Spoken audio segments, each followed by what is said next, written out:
Well, hello, everybody. It's wonderful to have you on our AI in practice. Now, if you haven't joined us for this before, this is something that you need to put on your calendar, and we will be giving the date of the next one here at the end. And the reason why is because this whole webinar series was built by Rachel and her team to make it so that you can practically use AI into your practice. Now, today we're going to go from one of the biggest issues that all of you have, which is errors in your paperwork, right? And when you have the structured data like we provide for you from the meetings, it's unbelievable what you can do with that information. Rachel's going to walk you through all of that. But NIGO is no longer not in good order.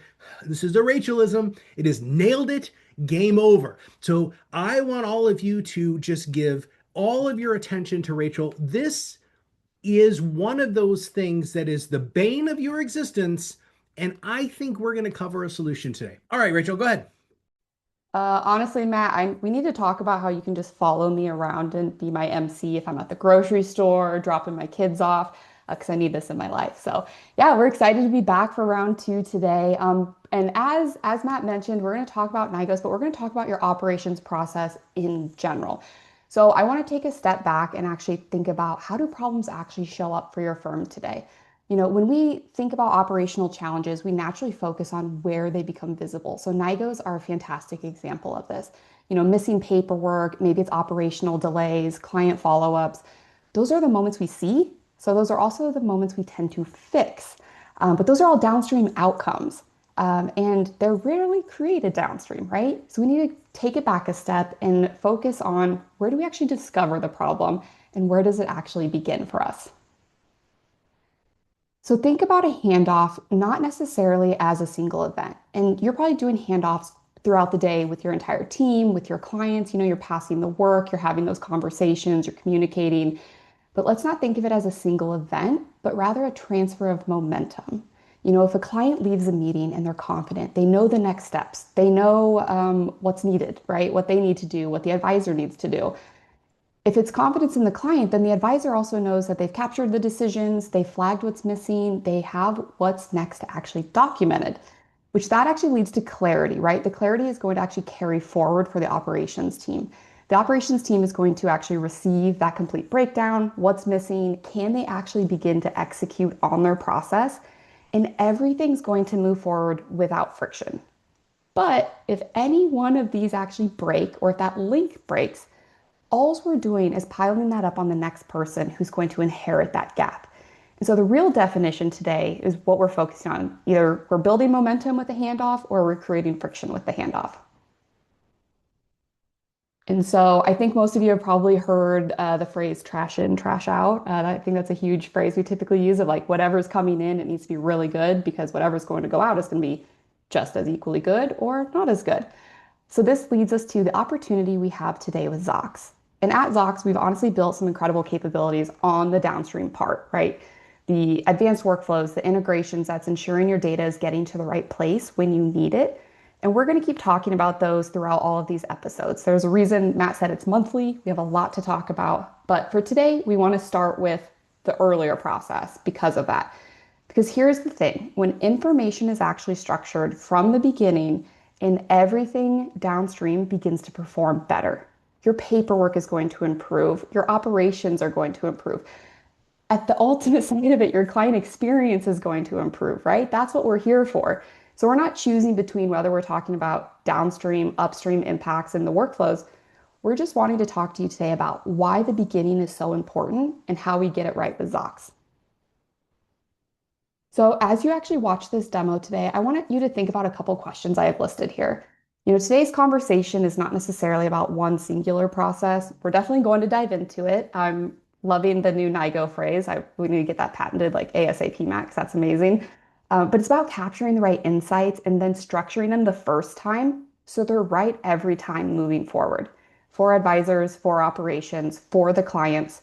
So that's what we're going to talk about today. We're going to dive into Zocks forms and what that actually means for you guys with this demo. All right, let's take a step. I'm going to walk through the demo and let's see. Oh, Matt, I saw you come off mute.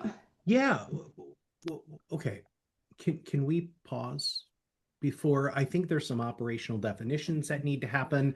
And if I am not mistaken, the man who can do that is Chris, which we didn't really introduce, and I apologize, I didn't introduce everybody on the call.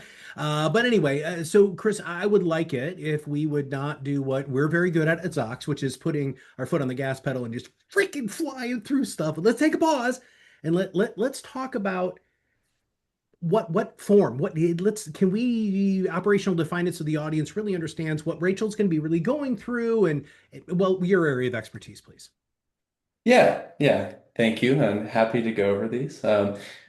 Rachel, if you want to go to the next slide for me, we can go over these three. We can talk about the overview and the differences between meeting summaries, forms, and documents in our platform, just to ensure everyone understands these differences and what we're using them for in the platform. Most of you are familiar with meeting summaries and probably less familiar with forms and documents. One thing to call out, forms are a professional plan feature and documents are an ultimate plan feature. So keep that in mind. So we'll get into a quick bit of breakdown on each of these. We'll start with summaries. Summaries provide a narrative note. It's very customizable and gives a summary of what was captured during the client conversation. These are the main notes that are found in the past meeting section of Zocks. We can edit the templates to be structured really in any format. There's also an AI assistant that can help you edit these in platform. These notes ensure everyone just stays on the same page, make sure that we are all in cahoots, and we can also push these out to connected CRMs and also the document management integrations for books and records. Now, on to the forms, which Rachel brought up. These are awesome. I'll start with that. And it gives us the ability to pull out specific values from meetings and also the connected data sources. So it's not just the meetings. We can pull from the CRM and pull in and give us a good snapshot of what we actually have on the client as a record, just in a very structured manner. These can also be ran at the meeting level, but they can also be ran at the contact level, which is a key definition or like a defining thing between summaries and regular notes and what we can do with forms. So yeah, and with these structured data points, we can push them into CRM. We can also export them as a PDF. And one key item that we want you to take away from this webinar today is the ability to plug these in on your own account and create an actual form for you. So towards the end of the webinar today, I'll talk through an example of how to build a form in Zocks, and then that gives you the ability to take action and plug this in for your team. Now, the last one we have on screen, documents. We also call this document intelligence. This is our OCR technology. It allows you to upload a document like a PDF, an image, and very recently a spreadsheet. We scan this document, analyze it, and then once we analyze it, we dump the actual file of the document, but then keep the summary, allowing us to push it out to CRMs and as well as connected data sources, and you can update field level information, and then you could actually pop that back into a document management connection as well. Cool. So now that we know all the differences, I'll pass it back to Rachel so we can dive into that demo. Actually, Chris, don't do that yet. Mary was saying she missed what version, what level has forms? Can we just do that one more time, please? Yeah. So for forms, the level is professional. And then for the document piece, the level is ultimate. Got it. Okay, I appreciate that. And Rachel, are you or either of you guys going to answer Vincent's questions about the custom branded component of forms from different fields, or are we? I just these are Yeah. really good questions, and I know you're already prepared for this, but I just wanted to know what you thought. No, that's a great question. Yes, we're actually going to go through the dynamically branded PDFs with this demo. So as always, you guys are keeping us on track, which I appreciate. But let's dive in. So if you guys did happen to join us last May, we actually went through a full client review with my guy, Vincent, and we went through everything. So we went through the whole process. Today, we're actually going to take that back next. So I'm going to walk you through what we talked about in that client review real quick, just to bring you up to date if you weren't a part of that May call. And then we're actually going to walk through exactly what's needed after that review and start talking through some of these servicing workflows. So I met with Vince. It was back in May. I'm just showing you an updated template from today in my demo account. But we had a fantastic meeting. I just met with him for the first time. He's this year. So he's been a client of mine for over a year. The last time we had talked before the review, he had some held away assets at Fidelity. We knew that we wanted to bring those over to the platform. And so that client review, we really focused on making sure I have the conversation. I know he has held away assets and how do I actually win those. So Vincent was fantastic. And we won those, which is a lot easier saying this on a webinar than doing it in person as a true advisor. But we did win those assets, and so I want to talk through what this actually looks like after review. So after finishing that meeting with Vincent, I want to have three things that I know we need to tackle. One, we need to kick off the money movement. Two, we also have new statements from him. He was prepared to have that conversation, so he actually brought in his fidelity statement. He also recently got divorced, so he brought in an updated estate plan too because he's ahead of it. And then we also know we need to keep in contact with his COIs. He has a CPA, an attorney that I want to make sure they're kept up to date as well. So diving in, I'm actually in the meeting summary that Chris just talked about. This is giving that full narrative structure. Because we talked about winning the assets, I actually have an account opening table. So my operations teammate is going to know immediately where are the funds coming from, what kind of transfer is it, what next steps do we have? So they'll see it right there. If the operations teammate does need any additional information, they can actually ask questions in the Ask Anything assistant that'll pull in additional details as well. Meeting summaries are fantastic, right? They're going to give you that full overview, but let's talk about forms. I have a couple forms actually attached to my client review meeting type. And as Chris mentioned, forms are just going to be a way for you to structure new, clean data in exactly the format you want to see it. So think of this for, tracking suitability, your client reviews, maybe you're filling out like a life insurance application, or maybe even you're opening a new account. So I've attached the forms to the specific meeting. As you can see, it's all based on the fields I want to collect. You can be very granular if you want like a long text field, dollar amounts, percentages, whatever it may be. It's going to show you here completely structured. If you're wondering where that information came from, you can actually click on our explain feature and we're going to pull back through the actual quotes where Vincent explained to me that his investment objectives for suitability were on track and that looks good for us. So I can make sure our compliance team has what it needs. Yes, Matt. Okay. Everybody's fascinated with the table that you have there. Can Oh, you the table if you scroll back up, yeah, in the meeting summary where it said, yeah, can you talk about everybody wants to seem to know how you did that or if that's a feature or what? yeah, great question. So this actually is available on our defaults today for our client intake meeting type. However, tables you can build with any of your custom templates today. I'll be honest, I'm such a sucker for them in general. The best way you can just visually see data super quick and move through it to me is tables and bullet points. So tables are really great for the meeting summary because when you're thinking about multiples, so multiple accounts you want to open, maybe multiple financial goals, you can structure that really clean and just allow whoever needs to see it have that visibility immediately. I love that. I love that there's love for tables. Going back to forms, as you can see, it's not showing all of the data. It's only showing the data that I actually talked about with Vincent in our client review. And so thinking about that, typically if you're actually closing on, a new opportunity with an existing client or a prospect, you're going to have multiple meetings with them, right? And if they're an existing client, you're going to have some of that information already. So you don't need to go through a full fact-finding session during the meeting. So just remember that because we're going to talk about that in a little bit. But I do want to show you guys the account application. It's pulling through all of the structured data. From here, as Chris mentioned, you have the ability to push to additional objects in your CRM. So if you are opening, your accounts through Salesforce workflow, CRM workflow, if you have specific planning objects, suitability objects, you can push it all there. You also have the ability to export. So you can export it as a PDF, a CSV. You can also save it to either Box or SharePoint or our current document storage integration. So if you do utilize those today, you can save it immediately. But I'm actually going to click on this down here where it says account app because this is an example of what it actually looks like to map to your dynamically branded form. So this is just an example, Meridian's just a test example, but you can start to see that the data is actually populating based on where we mapped it to. As you can see, though, I still have some work to do. Not all of the fields are filled out. And so that's what we know is next step with our operations team. Matt, any call outs before we dive into the next step, which is reviewing the new documents? No, Chris and John are typing in answers. So if you didn't notice that, there's an answered tab in Q&A that you can actually go see the previous answers that our team has either typed live or not. No, I think keep going, please.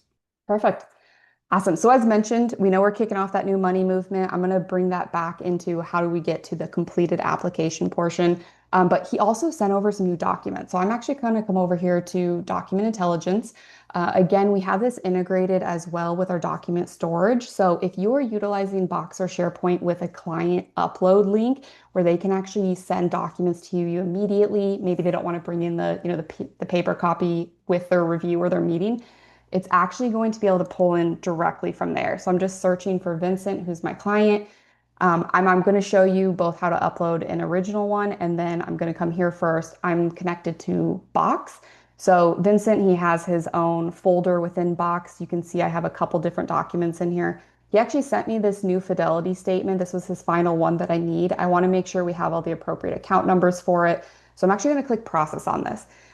What's fantastic about document intelligence is you also have the ability to bulk upload up to 10 files. So if your clients are walking in with, W-2s, tax returns, different account statements that you just need to review all at once, you can do that today. And we're also going to track a history of it. So really being able to understand where you're at with your client on what documents they've sent you, what you've reviewed, what data you've pushed over to either your planning tools, your CRM, but we have all those capabilities within document intelligence today. What I also love is because Zocks is highly customizable, is that we're also going to identify what type of document you're uploading. Since I uploaded a fidelity statement, it's actually going to tie it to an account statement template, which means we've already broken out the best way to actually view the data and pull out, the account numbers, all the details. If I'm uploading an estate plan, it's going to pull out who are the trustees, who are the beneficiaries, what type of trust is it. And so we are able to actually map the documents you're uploading to specific summaries, which I think is fantastic because depending on type of information you're actually reviewing, you're going to want to look at that a little bit differently. We're just waiting for this to upload. It was a pretty lengthy file, so I apologize for the delay in my demo account. Hey, so while we're waiting for that to upload, Tanya asked, where do the documents that you upload go? And so I know you actually, Chris, when you were explaining the three different things, you kind of talked about that. Can we just reiterate that for the audience, please? Yeah, for sure. So that fidelity account statement, for example, that Rachel uploaded, we're taking the initial document and then we're producing the summary. So we delete the actual document. We're not storing it on the Zocks platform. We just generate the summary and allow us to update all the connected things that are connected to Zocks. And Rachel, you had said that some of the things that you're using are current templates that are within the Zocks system. Um, and maybe we need to punt this for our next one, AI in practice, but we should probably dive into more deeply where people can find the forms, how they can use the forms, and upload I'm sorry, not their forms, templates, so that they can upload their own templates too. I don't want to get off that. I'm literally just saying that because it's being recorded and we'll all remember. No worries at all. That's a great call out. We also offer recurring weekly webinars too, if you are interested in customizing any of your templates, from meeting summaries to forms to document types. But yeah, so this actually upload is pulling out all of the information. As Chris mentioned, I can save this entire summary over to Redtail. I can store it in Box since that's my document storage integration. But as he mentioned, we do not keep and store that actual PDF or that file you upload. But what I want to talk about that I love even more is actually coming over here next to Vincent. These are just the different platforms I have integrated. But what we're actually going to do is have the ability to actually create contacts or update existing contacts with field level data directly from the document intelligence upload. And so think about all of the information you get, whether it is that, that estate plan or it is an investment account, but you actually can get that sent over within seconds to those different platforms, making sure that client intelligence layer that you're building with your client throughout all of your meetings continues to build through it. We're also only going to show you the key changes that are populating based off of it. Our integrations are incredibly deep today, over 370 fields with our financial planning integrations, but we don't want to show you all of it at the same time. We only want to show you what's changing. So you can come in, you can review it, and you can immediately update. In this example, I have eMoney, but whichever financial planning tool you do integrate with. And the contact's been updated, my eMoney's been updated. And then I just wanted to show you guys real quick. This is where on the right-hand side, we're actually storing it. So if you do want to come in and say, hey, what did we talk about last time? This is just the summary being stored. You can see I uploaded an estate plan. It's going to go through who are the beneficiaries, who are the trustees, and help you really identify, especially as you're planning for any tax planning or changes you need to make with their financial plan overall. That was two of the items. And I just want to talk through, we also need to make sure with Vincent that his COIs are actually updated as well, because we talked about a ton of data within this client review. So actually, I have a very specific email I want to send over to Vincent, and he's actually able to disperse this out to his estate attorney, his CPA, anyone else that really needs to know where he's at in his process. And he was going through a divorce, so there have been a lot of changes we need to consider. This is just an example of an executive summary I have built out, but it's actually showing what's changed, what are the beneficiary updates. As I always say, our teachers will love us. We cite our sources if you're wondering where that information has come from. But it's actually going to say, hey, here are the notes for the CPA. Let's talk through tax planning. Here's what they need to know. For your attorneys, let's make sure we're aligned, right? They're going to be the quarterback through a lot of this, especially if you're working with high net worth clients. And so I can actually review all of this, make any updates I need. This is pulling from those meeting summaries plus all of the integrated platforms I have today. So you can review all of it, edit it, and you can either actually just push it straight to draft. So you can update it in your Outlook or Gmail, make sure it looks good on your part, and you're archiving it as necessary. Now, we talked through three of those items that we needed to take care of for Vincent. He had some money movement, which is exciting. We need to talk through the statements and the estate plans he sent over, and then also making sure his COIs are up to date. But as you guys remember, when we were initially talking about forms, it only was showing the data from that meeting specifically, which is great, right? We want to track what data is being talked about and structuring it from those individual meetings. But that's not the whole conversation, especially as you meet multiple times with a prospect or you've had an existing client for years. You have so much information stored in other platforms today. I want to show you how you can show all of it and really track that data completeness overall. So I'm coming into Vincent in our contact library. This is where you can go for, if you have any questions about Vincent or any of your clients, be proactive. You can come and use Ask Anything here. You can pull up meeting prep if you just need a quick review before you actually, call a client back, send them an email. But I want to talk about form fill. So when you come into form fill within the contact library, this is actually going to allow you to aggregate all of that data. So this is that same form I showed you based on that client review, but it's a heck of a lot more filled out because I've gathered so much more information. This is what's going to help your operations team not call and say, hey, we're missing that phone number, we're missing, the marital status, whatever those key pieces of information that may not have been tracked in that last meeting. You still have it, it's just existing in other platforms. So this is going to aggregate all of your meeting summaries, all of your integrations, and I can come back in and actually click on that same PDF that's going to be branded for, who I need to send it to, and it's going to look much more filled out. You can actually go through and review all of that as well. So I'm a massive advocate for the contact library. I will shout it from the rooftops because you deserve to see all of your data in one spot. Awesome. Matt, any questions or follow-ups before we dive into how to build a form? Yeah, well, you know what? I love challenging you. It just makes me very happy. But Vincent asked a very interesting question. Says, so forms aren't actually forms then, right? It's just a templated field that results in the information that form used to gather. Like, can we talk about that aspect of this? Because you're filling out all of these things, but it just looked like to me that last form that you would look more like a form, like you would have gotten Did, from. yeah. Okay, help us with that, please. Honestly, I think the shortest answer is super impressive structured data was just too large of a title to put in Zocks that we decided to call it forms. But essentially, Matt, you're exactly right. It's just a way at bare minimum to structure your data how you need to see it. And I know we're talking about applications today, but think about like the client intake, right? Or maybe you have a KYC form that you're just wanting to make sure is filled out so your team knows exactly who your client is.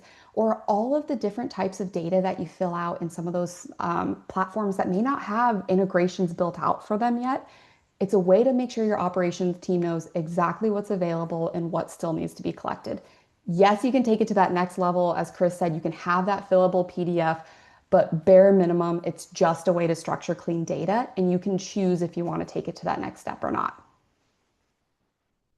Okay, we have a little bit of time, so I'm going to do a couple of follow-ups. And to be honest, I actually don't know, Rachel, if this is for you or for Chris, but I think there seems to be, because of that AI assistant, the thing that you just showed, there's a bunch of other fields underneath there. So we just had the client meeting. We've uploaded all of those documents. Well, one of the questions here is, can we just push the information into the CRM, and then could we potentially pull that information back to use it in a way later? 1000%. So day one, all of your integrations with Zocks, you can push that data over. You can choose to build a form if you want to push it to new objects in your CRM. All of it can be pulled back. You don't have to do it all in the same day. Like I said, you want to keep building that client intelligence layer out every time you meet with your client. And then when you do need to execute, a new action item, it's available for you. Okay, and so do which one of you knows how many fields that we populate to e-money? Chris, you can correct me if I'm wrong or top this, but last I checked, it's over 370 fields today.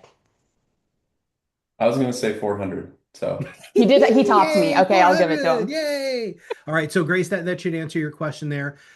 David says I use Wealthbox. Guys, we totally integrate with Wealthbox, right? So we're good to go there. Um, okay. So one of the questions what I really liked here, Rachel, the document that you showed, I'm sorry, the form that you showed was branded, It right? was, yeah. How did you do that? Where can we brand our own forms like that?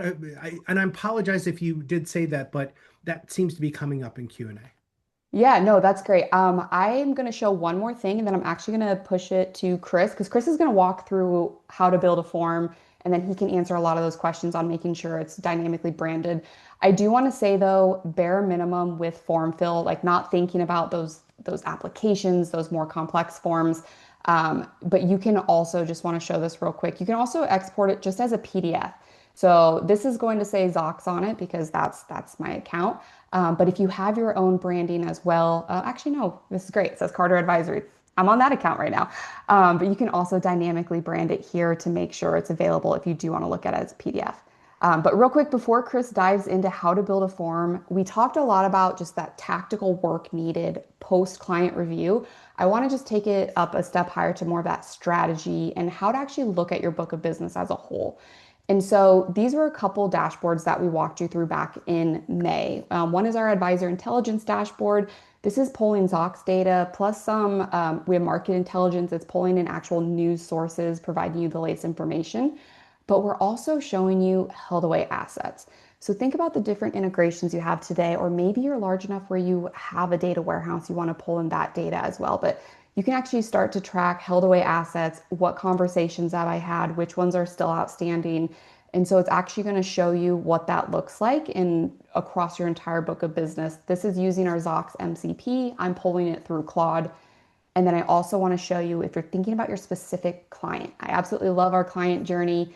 We went back and iterated because we did so much with Vincent after his review. If you scroll down now, it's actually showing what goals we achieved in July, that we won those held away assets. We're talking about tax planning for him. And so as you continue to build and do things throughout the Zocks platform, your client journey I'm showing here is going to continue to update as well. This is a great deliverable that you can actually provide your clients, pull it up in the client review, maybe, print it out as a PDF, send it to them after. But it is dynamic. You can click through. I do want to show you, sorry for the whiplash, that we're even tracking all of the activities you can filter on. So you can see all of that with just the client journey. So just know as you continue to do stuff within Zocks, these two dashboards are also going to continue to grow if you are utilizing our Zocks MCP today. But with that, I want to make sure that we can walk you guys through what forms looks like and how to build them. And I'm actually going to pass it over to Chris. No, Chris, wait a second. All right, dude. So I'm going to answer a blanket question that keeps coming up in the chat here, which is custodial forms specifically. So we're in beta with a whole bunch of different organizations right now so that we can make sure that we have everything that's going to work smoothly for all of you. So anything that's very specific, your best bet is to go ahead and contact the person that you talk to at Zocks, and they'll be able to walk you through any of that. But I just wanted to go ahead and say that we have 5 or 6 of the same question there. Okay, Chris, I'm sorry. I'll turn it over. Turn it All over to good. you. Yeah. I think that's a great excuse me, a great clarification. Sorry, working through it. I'm going to go ahead and, like I promised at the beginning of the webinar, I'm going to show you how we can create forms. And I'm going to go in and hopefully answer some of these specific questions on the structure, where we're pulling from, and what we can do and where we can access these forms once we create them. So I'm going to share screen.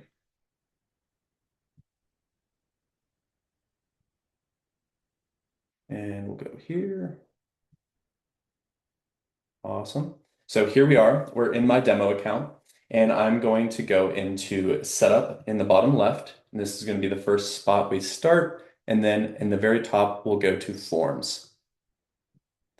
So here we have forms. I want to make one call out here. Creating new forms will be restricted based on the role. So if you are an admin assistant with template manager access, a user with template manager access, or an administrator or owner, you can edit these, because forms are really an account level setting that we can apply to different meeting types. And they're just a blanket thing across the account rather than just for an individual user on Zocks. So wanted to get that out of the way first. But you can see here we have this add new forms button. So if you click that, that will open up the UI to start creating a new form. One question I saw earlier was, do we have pre-built forms in the platform? We do indeed. So these ones that are tagged as system, these are 4 forms that we give you off the bat that are just already preloaded in your account. These are yours to use, duplicate, cannibalize, however you see fit there. But then if you create your own custom ones, you can see the type here as custom. I'm going to go into my suitability form just to show you how we can make edits and talk about any of the configurations here. So I'll click customize, and this is very similar to if I just clicked that create new form button. It would give me the option to put in the form name, the form description, and then we would go over these initial configurations. So one of the questions I saw was the ability to isolate how many forms are filled out per meeting, and then also where we are pulling the data from. So you can see these first 2 settings. The first one here is fill out several forms for each client on the meeting. So if you have multiple client participants, say husband and wife on a call, you could fill out a form for each of the individuals, or you could choose to select or just fill out one form for the whole meeting. So that's the first setting or configuration. The second one is specifying the data sources. So we could specify that we only want to use Zocks meeting data, and that's that first option. Or we can also say we want to collect information from all available data sources, including CRM. So Salesforce, Wealthbox, Redtail, all the CRMs you guys use, we can pull that data in and compare it to what we have side by side in Zocks, and then take the most relevant and most up-to-date information to help fill that form out. Now, the last piece here, CRM integration. So with CRM integration, this is the mapping of the export. So what we can push these forms out to. So if we just want to hit save, we can push this in the most simplistic manner as a note over to Redtail, Wealthbox, Salesforce, any of those CRMs that we're talking about. Or we can also map to the specific object and field. So I'll pop open this UI, and this gives some customization. So I can select which object and which field that I want to create net new when we hit save to Salesforce from a generated form. So again, you can map this out. And also wanted to call out, we have an implementation team that will help map these out. So if you reach out to support, they'll give you a calendar link. They allow you to book with them, and then they get you all set up and adjust this configuration, and will help you get this pushed into Salesforce, for example. So those are our three CRM configuration or export options by default here. We'll zoom back out a little bit. And then these are our actual fields. So on the form, we have multiple fields, as you saw in Rachel's example, but this is just the recipe, if you would, behind the scenes. So everything is taken into account when we're processing this form, and you can think of the label, the description, and the type as basically the set of instructions that the AI uses to go and get the correct information. So if you're adding a new form field, just have a very concise description of what you're looking for, what information or an example of that information that you're searching from. These examples are pretty basic, annual income. It's going to be able to take that, go search it, and populate this form. And then also specifying the type will just add an additional layer of clarity there. And then if we wanted to add an additional form field, you just click the button down below, pop in the label, pop in the description, select your type, and you're off to the races for adding that additional field. I'll go ahead and delete this. And this was one of the other really hot topics that I saw come through in the Q&A, the branded fillable PDF. So yes is the answer. You can take all of these forms, all this data, when you create a form fill, you can push that and hit export, and it will go to your branded fillable PDF. I wanted to, another call out, I think it's my third call out. We'll call out that this is the ultimate side of it. So this is the only piece that's an ultimate feature on the Forms UI. So just keep that in mind. The export to a fillable PDF is ultimate, and it allows you to configure all those field mappings to a fillable PDF. If we go back 1 second, forgive me, I'm going to go, we'll go here. I wanted to call this out. So if we have uploading your first template, it gives you the link to additional article or help article on how to format the fillable PDF up front, because you will have to just make sure your fillable PDF is labeled. Otherwise, we're not going to be able to map those correctly. So just wanted to call that out, and I can pop this in chat as well for us. This learn how to prepare your PDF. But going back to that suitability form, we'll go here. And Matt, at any point, if I'm going too fast or there's questions popping up, please jump in and stop me. Well, I mean, I have questions, but I'm not the, I'm not, all right. Okay. Go back to the where you drop in the PDF. I want to ask you a couple of questions about that. Okay. So Yeah. I have my own custom PDF, fillable PDF form. You said something that I either didn't hear clearly or but mostly I just don't think I understand. So you said that it has to be labeled a specific way. Can you explain that just a little bit more so that when somebody is able to go ahead and upload that in their ultimate level of Zocks, what does that mean exactly? Yeah, great question.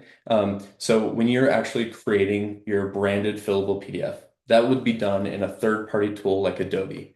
And when you're creating the fillable slots or sections on that PDF, you just have to make sure you have a label that makes sense. So if you have an income field, label that as income. And as long as those are correct, we will auto align those. And I'll show you that really quick. So I'll uh, I'll actually I'll delete this one so we could show you brand new. Upload your first template. This is that same page. We'll go here. And then I'm going to select my suitability for Summit Wealth. You can see we're uploading that PDF. I have 12 fields on that document that are labeled. And then what we're going to do is auto match those. So on the left-hand side, this is the label from Zocks that we created on the form. So remember, we had annual income, net worth, all of these items that we asked the client about for suitability. And then we are specifying where those should go on the actual fillable PDF. So that's the magic. As long as they're labeled correctly and they're popped in there, we're going to auto assign them and auto basically connect them. And then you can just hit save. and that's going to allow us to export as a fillable PDF. Okay, that is unbelievable levels of clarity there, because what all of you want to make sure that you're doing is taking the Zocks structured data and putting it into the right fields in the structured data. And that second step there, that last step that Chris just showed, allows you to make sure that those are all going to be synced up correctly so it is pulling the right data. Okay, I appreciate that, man. Yeah, definitely. So that is how to create and set up a new form, and also set up the fillable side of it. So I wanted to also make sure we know how to connect these forms to meeting types and also where we can run and generate these forms. Rachel already covered this, but I just want to iterate over it just so you guys know how to get to these forms because I'm biased, but I think they're magic. And we'll go back to setup, and I'll go down to my discovery call. I'll hit the gear icon on a meeting type. So I'll just go over it one more time. Meeting types, discovery call, gear icon. And then if you scroll all the way down, maybe not all the way, but you have forms. So right next to preset, you have forms here, and then you have the manage forms option. It allows you to select up to 6 forms, and then you can attach those to a specific meeting type. So anytime I have a discovery call as a meeting type, I would be filling out this suitability form that I showed you that I created in Zocks. So for example, I'll just show it on my side again. We'll go into my discovery call with David, and here we have my form. So this has been generated, and just like Rachel showed, we have the export option at the top. So we could save to Salesforce. If we map that out, that's an option. Our other option is export. Export with the default Zocks setup as a PDF is an option. CSV, SharePoint, but down here, this is the branded one. I think this is what everyone was asking about, so I want to specify this is the branded one down below. And once you set up that mapping with the fillable PDF, you can just click export, and that will download it locally. So it'll download on my side really quick. I'll open it on my other tab. Matt, can you give me a thumbs up that you see this? Thumbs up. All right, perfect. So you can see this is my branded Summit Wealth form. That's, if you picked up on it, that's the name of my demo account up here, Summit Wealth. It's the shop I'm soon gonna open for my financial advisory. And then this just takes the Zocks data and populates it right into this fillable PDF. You can come in here, you could edit it. It's just like a regular fillable PDF at this point. Cool. So that's location number one of how to get a form filled out and connected to a meeting type. And then the other location that we can actually use a form on, just like Rachel showed, is on a contact. So if we go contacts, and I'm going to pop into Jamie Lee, you can go AI assistant, form fill. We'll do suitability again. This will load in, and then you have those same export options. Cool. You know what's frustrating sometimes about not having everybody's audio turned on is we can't hear the audible gasps of the people who are on this saying, "Oh my God, I can't believe it's freaking do that!" Because guys, that was just a couple of clicks here, and look, you've got your suitability form filled out. When we have partnered with large organizations, and actually, I don't know if this is a Chris, John, or Rachel question, and they have approved forms for us to be able to fill out. Where would you find those, Chris? Because you're already clicking around, because you actually showed a couple of other forms that were kind of already there. Do we know if some of the organizations have given us the forms that we can go ahead and populate? Yeah, definitely. So as the implementation team works with home offices to basically add additional meeting types and forms, there's definitely been a lot of our clients that have basically pre-generated these forms for them. And you would find those again in setup forms, and then you would see here. The third option of type would be enterprise. So if it's kind of spread out and applied by the enterprise, that would be another option for a form here.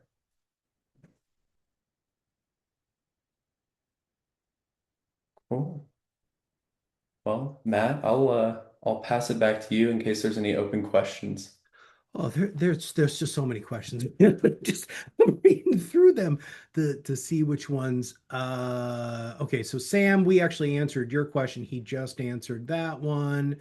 Um, it says with professional, yes. So form, yeah. So actually, you answered a lot of these. If you guys can go through and cancel some of these out, that would be absolutely fantastic. Um, so many of you that are on this call right now are the advisors, right? But dear God, can you share this with your team members? Because we just made your team members' life so much better, and home office, whoever your heck freaking home office is going to be even happier because the long and the short of it is now it's called nailed it, game over. It's not freaking NIGOs. Rachel, is there anything else we're going to cover before we finish up? No, I think that's it. Yeah, let us know, Matt. Yeah, okay. So if we haven't answered your question, and it is a very pressing question, please make sure that you go ahead and reach out to us here at Zocks. You can go in the lower right-hand corner and go ahead and click. There's a thingy. I forgot what it looked like. Actually, I have it up on my screen. It basically like an ask question, and then that can get you to a person very, very quickly. If you aren't a current user yet, please make sure that you go ahead and click on this. We're still doing a whole bunch of really wonderful things like you can test us side by side if you're using another AI assistant out there. And we really recommend that you do that. Please make sure that you do that. We at Zocks want you to make an informed decision, not just because Rachel and Chris are so intelligent that you're like, okay, I'm just going to try and use them. We want to make sure that this is the good fit for your firm. And there are firms that this isn't a good fit for. That number's getting really small. But there are some out there that really would like you to use another AI assistant. Please just use it. One of the things that we're hearing at conferences all the time is how much this has reduced the stress level of everybody in an office. So, not just the advisor who is more prepared going into client meetings because of meeting prep and knowing that the notes are being taken and follow up is going to be even taken care of. But then the team members aren't chasing the advisors down for all of the notes and the recommendations and the tasks. And now we're able to go ahead and scan these documents. We're able to fill out these forms, have integrations with things like Box and your CRMs and other financial planning tools that you're using. This is where jazz music happens, right? My favorite analogy here is this is an Oreo cookie. You are the top of the Oreo cookie, the advising office. Your technology is the bottom of the cookie, and we're the yummy white stuff that makes everything work. I don't know about you, but I don't eat an Oreo cookie without eating the white stuff in the middle, and I don't think you should do. That's what Zocks is. And if you're going to be at any conferences here in the very near future, we're at 20 in September, so please stop by the booth and say hi to your fellow Zoc stars, those of us who work here who love talking to you about who we are and what we do. So go ahead, if you have not used us, please make sure that you click on the one on the left-hand side of the screen here so that you can sign up for a demo and register for the next one. We're doing these AI in practice. We're ramping this up. We're getting I mean, today at the top, we were at over 500 people on this webinar because we know you guys would like to learn how to do this. And thanks to Rachel and Chris and the team. John, thank you very much for answering all of the questions.